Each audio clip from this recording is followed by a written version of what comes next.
Hi guys! So good evening! So karon guys, maglubo ta. So itong ipakita unsaon pag lubo. So time check guys is gabi na cute. I don't know, it's 12 or 11 karon. So maglubo ta guys.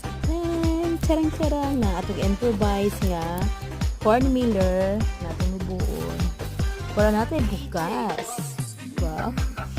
So, nana na siya guys, ang traditional ginuling. Ano siya? Kanahanglan. Di mo na siyang butangan og dalan diri kato nga. Kato nga ito. So, mga para mag-tubo. So, mo na siya guys. So, tubo na ta. Ina ko isa guys. Kamay na mga harvest para namin. Bugas-bugas.